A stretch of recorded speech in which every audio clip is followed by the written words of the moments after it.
Bismillahirrahmanirrahim. Uthmani i urt, kalifi i drejt, radiallahu anhu. Pas vdekjes së Omerit radiallahu anhu, sipas udhëzimeve që i dha ai, 3 ditë vazhduan këshillimet për zgjedhjen e kalifit të ri. Ditën e 4 u zgjodh njëri prej muslimanëve të parë, Uthmani. Uthmani ishte njeri shumë i devotshëm, i butë sipas natyrës dhe fort bujar. Kur u emëru për halif kishte 71 vjet. Edhe gjatë kohës së Uthmanit vazhduan luftrat me Bizantinët dhe Persin. Ka fundi viti 645, Bizanti u orvat ta kthej Aleksandrin, por e ndaloi Amr ibn Asi, duke i dhënë goditje vendimtare që atëherë 646 e këndej Aleksandria gjithmonë ndodhet nën pushtetin e muslimanëve. Gjatë kohës së Uthmanit u nënshtruan Azerbajxhani dhe disa pjesë të Armenisë. Në këtë kohë, viti 651, vdes sunduesi i fundit persian Yezdurgjirdi, me çka ju dha goditja e fundit shtetit të dikurshëm të fortë persian. Në kohën e Uthmanit u formua marina, flota e parë muslimane me meritën e mëkëmësve të tij në Siri dhe Egjipt. Me që Çiproja ishte afër kufirit të Sirisë,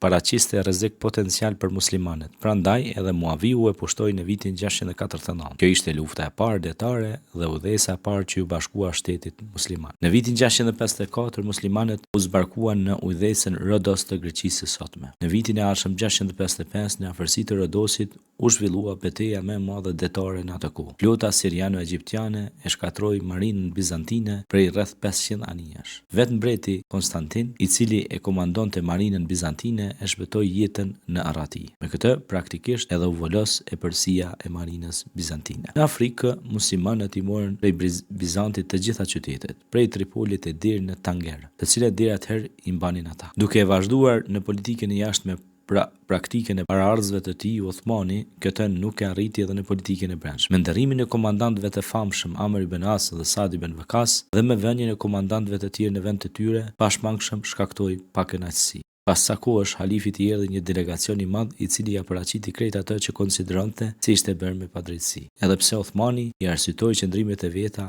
kryengritësit përsëri nuk u qetësuan. Në vitin 656 prej Egjiptit, basës së Kufës, u nisën mes 2000 kryengritës, me pretekst se donin të shkonin në Medinë për ta vizituar qytetin e Resulullahit a.s. Kur arritën në Medinë, e rrethuan shtëpinë e Uthmanit me refuzimin e halifit që të jepte dorëheqje nga pozita e tij. Ata me 20 maj 656 hynë në shtëpinë e tij dhe e vrasin atë duke lexuar Kur'an. Ky krim i shëmtuar i komplotistëve kundër Uthmanit i tronditi rënd të gjithë muslimanët. Shumëzimi i Kuranit është meritë e madhe e Uthmanit që në kohën e tij erdhi deri te shumimi i ekzemplarëve të mushafit. Shkaku i kësaj ishte se njëri ndër muslimanët e famshëm, Hudhaifja, duke luftuar në Armeni, hetoi se disa muslimanë të anëve të ndryshme të shtetit islam nuk mund të shqiptonin si duhet disa fjalë të Kuranit. Kur për këtë e lajmëroi dhe atëroi qeverisjen e halifit, ai formoi një komision të posaçëm, të cilin e përbërnin Zeid ibn Thabiti, Abdullah ibn Zubairi, Zeid ibn Asi dhe Abdullah ibn Harithi, të cilët në mbikëqyrjen e tij e bën shumëzimin e mushafit. Ekzemplarët e shumëzuar të mushafit, kalifi i dërgoi në Mekë, Basër, Kufë dhe Damask. Në bazë këtyre ekzemplarëve, më vonë u përshkruan edhe ekzemplarët e tjerë të mushafit. Allahu xhalla shanuhu thot: "Inna nahnu nazzalna dhikra wa inna lahu lahafidhun." Ne me madhrinë tonë shpallëm Kur'anin dhe ne gjithsesi jemi mbrojtës të tij. Hijr ajeti 9. Ky premtim i Allahut u përmbush në sajtë e muslimanëve të parë, hafizve dhe halifëve të parë. Kurani paraqet shpalljen e ruajtur plotësisht e Allahu xhalla shanuhu.